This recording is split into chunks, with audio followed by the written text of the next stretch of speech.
Hello, I'm Sean Beach, dietitian here at UH. We're going to do some baking today, and here's Ryan to tell us what we're going to do. Hi, I'm Ryan Hamel. I'm the System Culinary Manager with Sodexo and University Hospitals, and today we're making quick breads. Super exciting stuff. We're going to be using some leavening agents and show you some healthy techniques you can take. Right. And the leavening agents are the issue. That's a lot of times quick breads are excluded from most people's diets, at least in the way that they're thinking, and it's mostly because of sodium. Yeah, right. So today we're actually, we're going to be using a little bit of salt, but we're kind of measuring it and we're using it as a flavoring agent. Talk to some cool little techniques that you can use to cut back on some of the salts and fats that are in this recipe. And I think sodium is one of those things that it's hard to put your finger on exactly where you need to place it in your diet, because the sodium itself doesn't cause any health problems. What it is once a health problem has happened, mostly with your heart failure, high blood pressure, lymphedema, any kind of fluid management issue, we're usually looking to then lower the sodium because we can't tolerate what the sodium is doing anymore. So the sodium doesn't cause the problem. So the general recommendation is 2,300 milligrams per day if there's no diagnosed cardiac condition. But the Heart Association does say even a healthy person should work their way back to 1,500. We'll discuss how much sodium we're actually going to get per muffin in this case. Sean, what is 1,500 milligrams of sodium in teaspoon or real people measurements? And even 2,300, that basic, you have no health problems diagnosed, that's about a teaspoon of salt total. Seems like a little bit. I mean, a teaspoon isn't a lot of volume, but as you start chopping it up into the servings that you actually eat per day, it's pretty manageable. We'll have some shorthand. I'll have some shorthand ways that you can look at that too. 1,500. I mean, we're looking at 3/4, a little bit less of a teaspoon per day. Don't stress out about it though. Okay, cool. Yeah, we do have a little bit of salt in here, but it's a small amount, and we're just using it as a flavoring. And I'll talk to you about how it can also cut back on some of the other ingredients that we have. Today we're going to be making blueberry muffins. It's one of my favorite things to make and eat. But blueberry muffins are typically loaded with sugar, loaded with butter. We're scaling back some of those ingredients today. One of the cool techniques that we're going to use first is we're going to be using white whole wheat flour. And I know sometimes when we talk about wheat bread versus white bread, it's dry, it's not a ton of flavor or whatever, but the white whole wheat flour is kind of fun because it reacts very similar to how all-purpose flour would react. And it lifts up, it still creates like flaky desserts and stuff. I think it's really kind of fun. It really does. Even cookies, I've made those for my kids. They're like a one-on-one sub. They wouldn't even. Absolutely. They have no clue. We're also going to be using some fun flavors. We're using some spices. For the blueberry muffins, we've got some ground cinnamon, a little bit of grated ginger, lemon zest, which if you've seen any of these before, you know that's one of my favorite ingredients. We're using dark brown sugar today instead of using regular sugar. Extra molasses in there. Moisture. Yeah, right. Richness in the flavor, yeah. Instead of buttermilk, we're using Greek yogurt, and the Greek yogurt's got a little bit of acidity in it that will also react with our leavening agents, which are, and I have this out, is baking powder and baking soda. And baking powder in itself is a complete leavener. It has an acid and a base, but sometimes our recipes need a little bit of help, especially when we're using whole wheat flour. And that's where the baking soda comes in. It's going to give it a little bit more lift. That way we have light, fluffy muffins instead of hockey pucks. This is double-acting baking powder, which means that it reacts with the acid in the buttermilk first to create air and lift, and then the second time when we apply heat to it. So you need to kind of work quickly when you're making quick breads, I guess is in the name, right? And we're going to mix stuff and then move to the oven very quickly. Whereas a yeast bread, we would let proof, and you can take your time with it, and it's an all-day thing, and the oven stays on. This is get it mixed, get it in the oven, and then enjoy it. And the little bit of salt that we're adding, we tried some of these recipes earlier, is really nice. And one of the comments I made is it's moist enough because the blueberries are smashed in the recipe. We'll show that technique in a second. But also the salt adds a little bit of saltiness to it, so you don't need butter, which I thought was great because I don't do dairy a lot. A little bit of Greek yogurt and the whole recipe is fine, but for me, I felt like it didn't need that. So Let's get into it. I'm going to show you how to make these. So blueberry muffins, we're using 2 cups of blueberries, and we're going to smash half of them because we want blueberries throughout the muffin. And I use a potato masher. You can use a fork. You can zip them in the food processor if you want. Really, it's not anything too scientific. Just put a little bit of frustration, a little bit of work into them, whatever. Set that aside.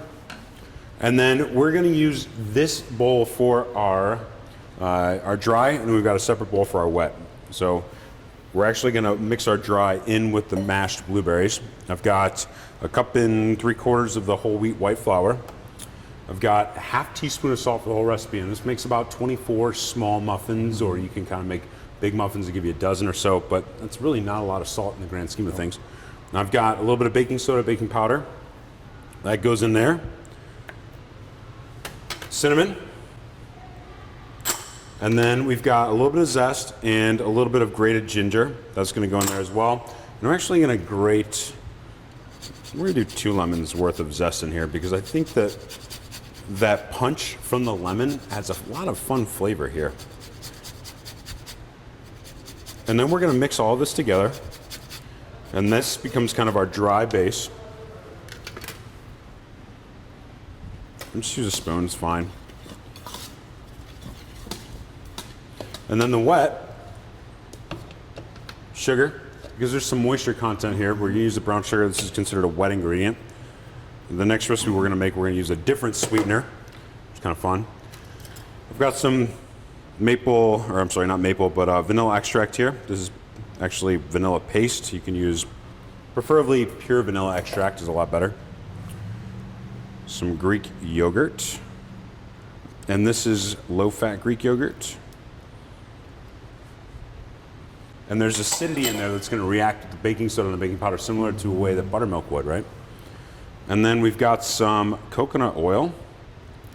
Sean, I'm going to crack a couple eggs in here and mix this up. Can you talk to us about coconut oil?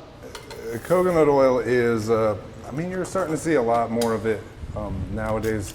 It's one of the, it's a saturated fat as far as, even though it's a plant fat, it has some saturated fat to it, but like the way you're using it here, it can be used interchangeably with vegetable oil, canola oil, avocado oil, anything like that. You do get a little bit of flavor depending on how refined and all that stuff this is, but it's a heart-healthy oil, as most vegetable-based oils would be. Especially in baking, I don't know, I like it a lot. Yeah, and I felt that it didn't carry a lot of flavor over to the blueberry muffins, so I thought it was a good addition here. Instead of using butter, it's a little bit smarter, right? And at the worst case scenario, it's going to be neweral. Yeah. It won't throw anything off when you're baking. Extra virgin olive oil might. Yeah. So we're going to take our blueberries. We had 2 cups. We used 1 cup that we mashed up, and that kind of adds a little bit of moisture to the batter. And then you can see the picture over here, but we're going to add some whole blueberries there too, because they pop once these bake off. And then we're just going to dump our wet ingredients. This mixing the wet separately or the dry separately. You'll see this sometimes shorthanded in recipes as the muffin method, or yeah. Just adding the wet to the dry, like we're making mortar. So this is actually a very thick batter. This blueberry muffin batter is a little bit thicker than you normally see for blueberry muffin batter. It's more like a cookie dough, to be honest, but it's fine. This is what it's going to look like, and it doesn't have to be mixed perfectly. Just generally, and if you don't want to overmix it, because if you overmix it, they'll get tough. Yeah, gluten development. Yeah, and this is a very high protein content flour. And we're just going to take this right here, a disher. Do yourself a favor. Go get, they're numbered by the amount of scoops per quart, which is a silly way of identifying the measurement. This is a 30 scoop. So 30 of these equals 1 quart. It's about 1 ounce, 2 tablespoons-ish. This is what I like to use. It makes your life a lot easier, and you get consistent sized muffins. Put this out of the way here. But look how easy that is, right? And you get perfect size. That way you can calculate how many calories in there, how much salt, right? Right. So we have a half teaspoon. I'm going to make 24 of these, Sean. And I did the math on, and this was for if you make them twice this size, so you'd end up with 12 per recipe. And this is what I say about, you can't, it's not black and white, where just avoid sodium, period, at all costs. Adding in the amount of sodium that is in the baking powder and the baking soda, because those are sodium bicarbonate is the active ingredient in both of those. Sodium, okay, so there's sodium in that, and we did have a half teaspoon of salt in here too. But once you add that all together and then divide it, even if we made muffins twice this size, full-size muffins, to make 12 per recipe, we're looking at 209 milligrams per, so that we're only dealing with a little over 100 per on this smaller size muffin. And remember, we're talking 1,500 for the day, even if you have a diagnosed cardiac condition. You're not blowing your sodium out of the water for the day by having a muffin that has 100 milligrams of sodium. And even if it were 209 on the full-size muffin, still easily worked into a 2,300 to 1,500 milligram per day sodium intake level. Not really an issue. Right, so I divvy these up. I did 24 smaller muffins. I like the smaller muffins for me because it's portion control. To me, it's like 2 or 3 bites. It's very satisfying. Bake these off 400 degrees for, depending on your oven, it might vary. I would say start at 15 minutes and measure from there. In the commercial ovens that we have here at Dave's Teaching Kitchen, it actually took about 14 minutes. So just keep that in mind. If your oven runs hot or you have an electric oven, you might want to spin them about halfway through, that way you get even cooking. Just some tips. We're going to put these in the oven and then we'll make the zucchini muffins.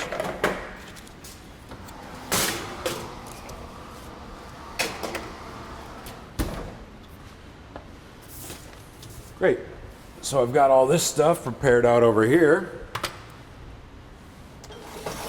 And the reason that we're doing 2 different muffins is because we wanted to show really a couple different ways that you can substitute out some of these ingredients. And blueberry muffins are like my favorite thing on the planet, but I also like zucchini muffins, or zucchini bread. And my father-in-law has a garden in his backyard that is obnoxious, and he grows tons of zucchini, and he always gives us tons of zucchini at the end of the summer, and I never know what to do with it. Zucchini bread's a great way to utilize some of that stuff up. It's easy to grow, it grows like a weed, and you can get monster zucchini. So,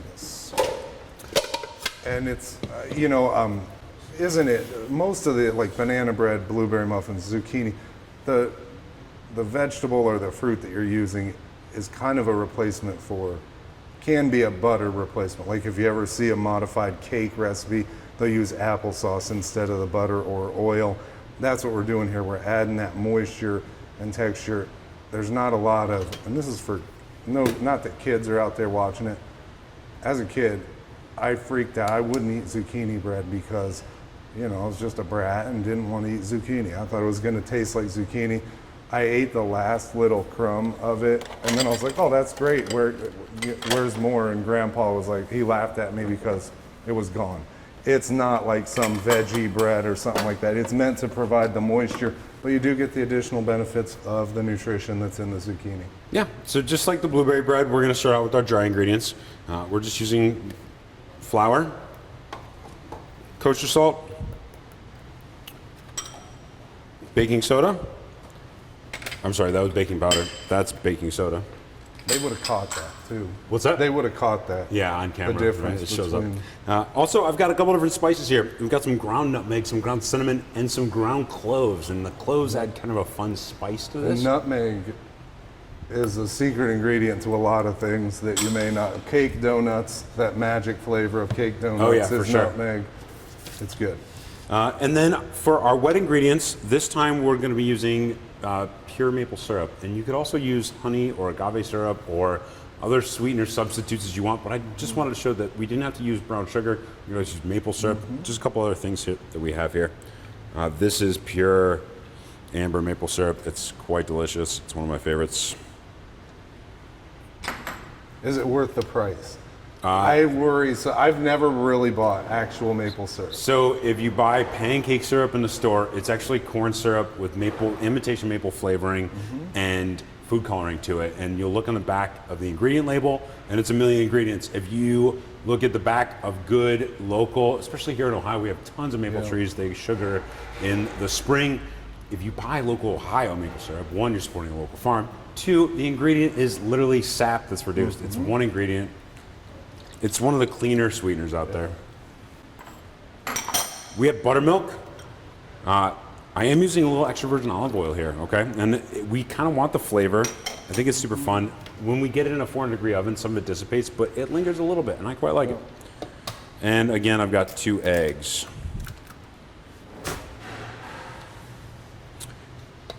And we do not add any vanilla to this recipe. I think that we do have a teaspoon in there. I just maybe forgot it this time. We'll set this aside. I do have some zucchini. We grated it on a box grater and squeeze it out, and I want to show you that technique here really quick. We're just going to cut the bottom of this guy off. And then I call this a knuckle buster. Just grate it and really seeds, skin, everything. There's a lot of fiber in the skin, typically on fruits and vegetables, right? Mm-hmm. We need 1.5 cups, but we want to measure that from grated and squeezed out. So take it, and you can see some of that water coming out. Use a little cheesecloth or a bar towel as well. And then we're going to use about 1.5 cups. So I've got a cup here already. There's 1/2 cup extra. Eyeball it.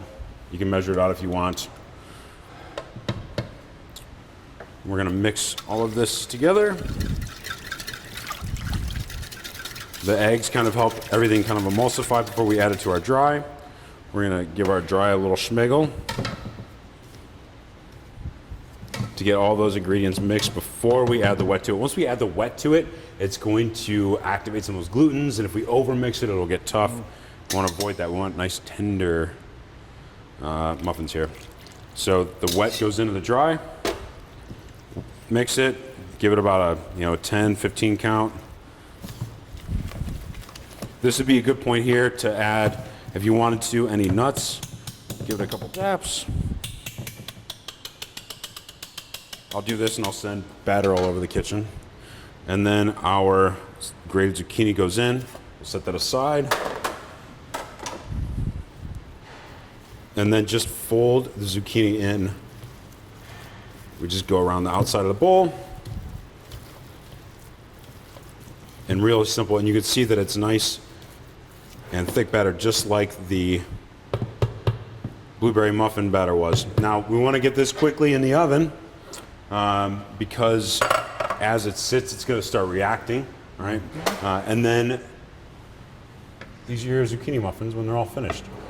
You can see that there are nice little pockets of zucchini in there. Same thing with the blueberry, full of blueberries and mashed blueberries, and they're nice and sweet and loaded with fun Do you think summer fruit flavor. mushing the blueberries helps them from? Because I know when I watch like those bake-off shows, Yes. a lot of the times when there's a berry in a sinks. cake, it sinks, Gets and everybody stodgy. tries to figure out how Yes. to keep them suspended. Mash your blueberries. That stiffer dough, I think, helps keep them suspended. So I think it's a great recipe. It's easier to work with. Yeah, Too. You're for sure. not pouring it in, having all those drops in the middle of your muffin pan that never get that are from like 9 years ago. Right. That's it. Those are your recipes for today. Hope you make them. Hope you enjoy them. Thank you very much. Thank you.